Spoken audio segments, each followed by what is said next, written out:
कक्षा 12 की राजनीतिक विज्ञान की पुस्तक है समकालीन विश्व राजनीति। तो इसी पाठ्य पुस्तक का अध्याय 2 ध्रुवीयता का अंत।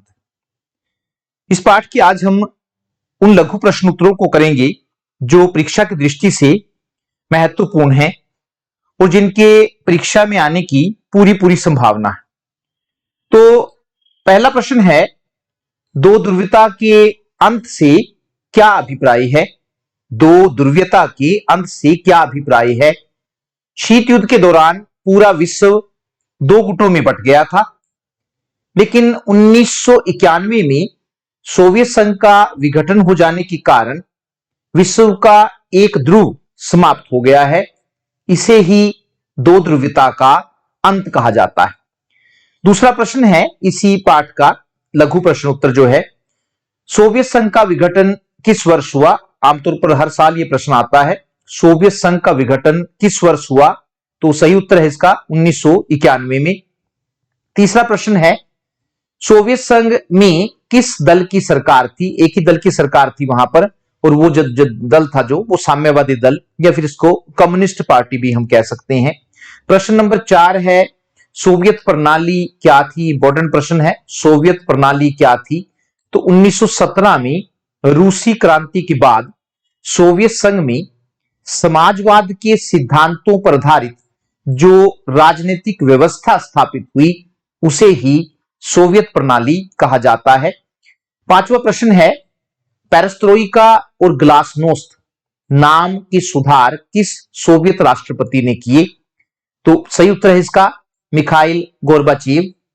6ठा प्रश्न है, सोवियत संघ के किस गणराज्य ने सर्वप्रथम स्वतंत्रता की घोषणा की थी? सोवियत संघ का जब विघटन हुआ तो वो 15 गणराज्यों में विघटित हो गया था। तो प्रश्न है कि सोवियत संघ के किस गणराज्य ने सर्वप्रथम या सबसे पहले स्वतंत्रता की घोषणा की थी? तो 1990 में लिथुआनिया जो गणराज्य थे उसने सबसे पहले स्वतंत्रता की घोषणा की थी। प्रश्न नंबर 7, प्रथम विश्व का नेतृत्व किसके हाथों में था? तो प्रथम विश्व का जो नेतृत्व था सही उत्तर है अमेरिका के हाथों में था। प्रश्न नंबर 8, द्वितीय विश्व का नेतृत्व किसके हाथों में था? द्वितीय विश्व का नेतृत्व किसके हाथों में था?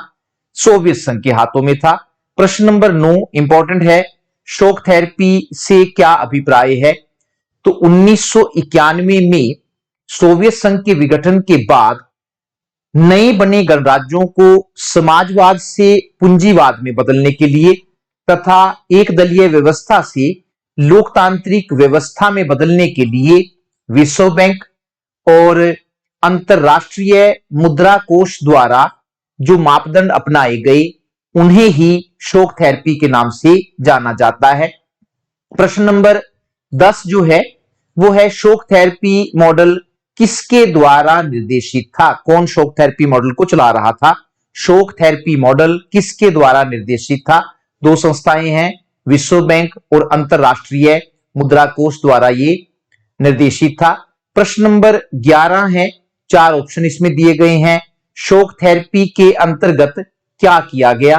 पहला है संपत्ति का निजीकरण किया गया, दूसरा मुक्त व्यापार को बढ़ावा, तीसरा सामूहिक खेती को निजी खेती में बदलना। तो तीनों के तीनों जो विकल्प हैं वो सही है, इसलिए इसका सही उत्तर है उपरोक्त सभी। प्रश्न नंबर 12 है, रूसी गणराज्य के प्रथम राष्ट्रपति कौन बने? तो सही उत्तर है इसका बोरिस येल्त्सिन। रूसी गणराज्य की जब सोवियत संघ टूटा और उनमें से रूस भी एक था, तो रूसी गणराज्य के प्रथम राष्ट्रपति कौन बने? बोरिस येल्त्सिन उनके राष्ट्रपति बने।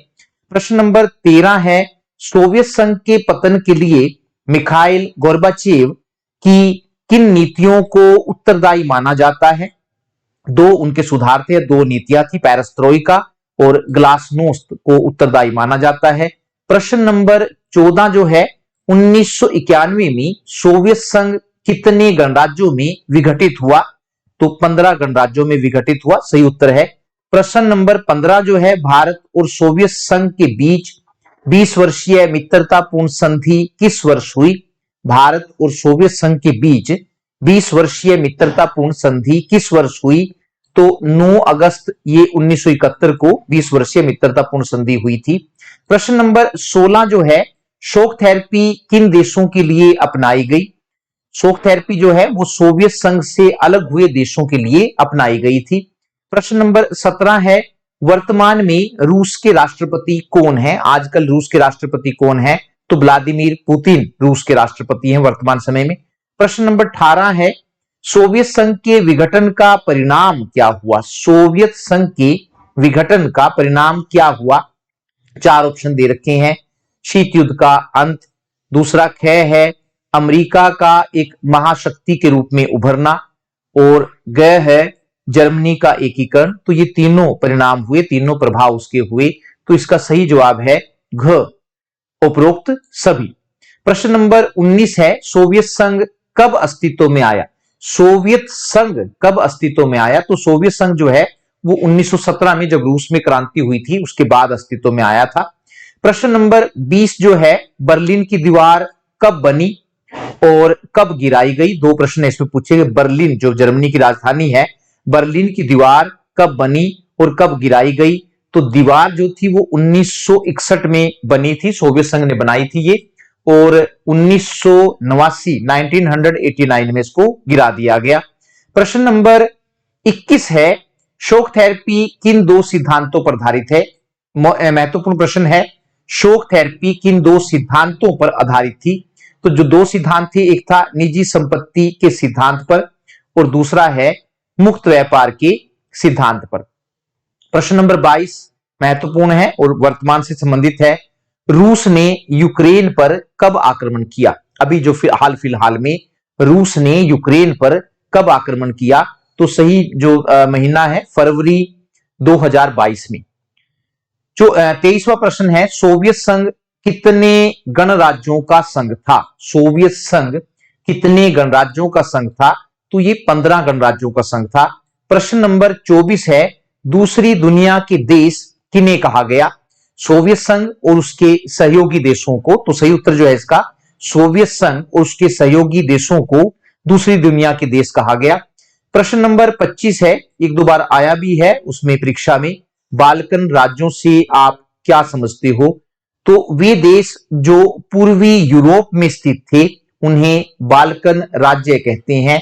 तो इसमें जैसे यूगोस्लाविया, रोमानिया, अल्बानिया, लातविया और लिथुआनिया, ये कुछ देश हैं जिनको हम बाल्कन राज्य कहते हैं। प्रश्न नंबर 26 है, सोवियत संघ के विघटन के समय, सोवियत संघ के विघटन 1991 में जब सोवियत संघ का विघटन हुआ, तो सोवियत संघ के विघटन के समय उसका राष्ट्रपति कौन था? तो जो सोवियत संघ के विघटन के समय जो सोवियत संघ का राष्ट्रपति था वो मिखाइल गोर्बाचेव है। तो टोटल 26 प्रश्न हैं और सारे के सारे महत्वपूर्ण हैं।